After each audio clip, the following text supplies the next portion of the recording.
Na para bang pagka nagsisi ang Diyos, hindi mo na maikakapit sa Kanya yung perfect. Parang ang tao rin, pag nagsisi, hindi mo na maikakapit sa Kanya yung perfect.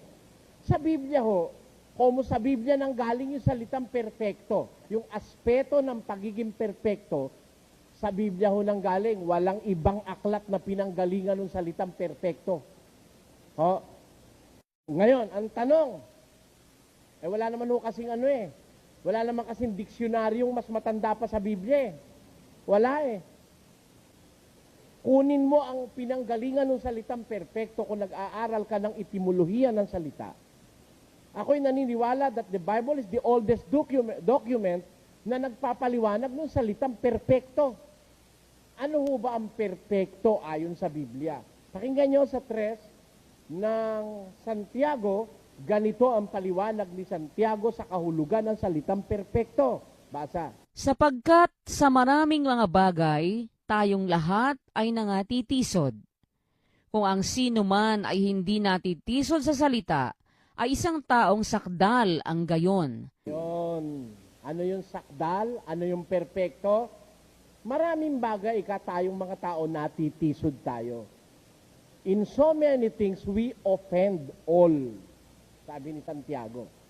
We offend in so many things. But, if a man offended not in the word, ang taong hindi natitisod sa salita, isang taong sakdal ang gayon. Tanyo, anong kahulugan ng perfecto ayon sa Biblia? Yung hindi natitisod sa salita, lahat ng salita at revelasyon ng Diyos, tinatanggap niya. Yon ang taong perfecto.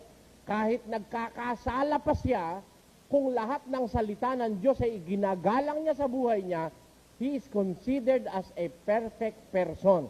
Un hombre perfecto, sabi doon sa Bibliang Kastila. Yung hindi natitisod sa salita. Ayun ang sinasabi. Kaya yung perfecto, mali ang pagkaintindi ng iba. Akala ng iba, pag perfecto, hindi na nagkakasala. Pag perfecto, hindi na nagkakamali. Pag perfecto, wala nang kapintasan kahit kapiraso. Hindi ho totoo yun. Walang tao na hindi nagkakasala, pero meron taong perfecto. Pakinggan nyo, sa Job. May isang lalaki sa lupain ng Uz na ang pangalan ay Job, at ang lalaking yaon ay sakdal at matuwid. Kayo, si Job, isang lalaking sakdal at matuwid.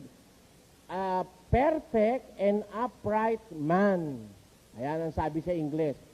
Un hombre perfecto y recto. Si Job, perfecto na, recto pa. Perfect and upright. Talagang matuwid si Job. Pero nagkakasala si Job. Pero tinatawag siya ng Biblia na perfecto. Kaya ako po nalulungkot, maraming tao hindi nakakaintindi ng salitang perfecto. At wala raw perfecto. Pipilosopuhin ka pa. Ang alam ko lang ikang perfecto, yung kapitbahay namin, Perfecto de la Cruz ang pangalan. Ayun ang sabi niya. Pero wala raw perfecto. Hindi yung totoo yun. Sa Biblia, yung perfecto, ang kahulugan, hindi natitisod sa salita ng Diyos. Hindi siya natitisod sa salita. Lahat ng salita ng Diyos, tinatanggap niya. Tinatawag siya sa Biblia na perfect and upright.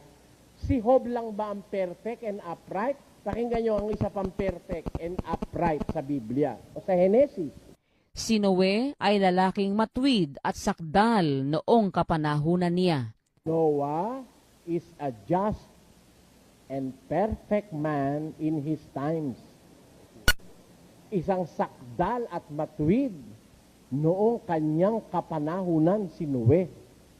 Tanyo, di ang dai-dai palang perfectong mababasa sa Biblia. Sa mga Kristiyano nung una, meron ba mga perfecto? Pakinggan nyo sa Filipos, ganito sinasabi.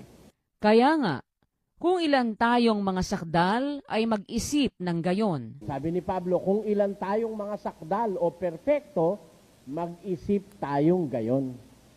Let us think perfectly. Kung ilan ang perfect sa atin, let us think perfectly. Kaya alam nyo mga kapatid, may perfecto na tao na nagkakamali, nagkakasala, pero perfecto para sa Diyos.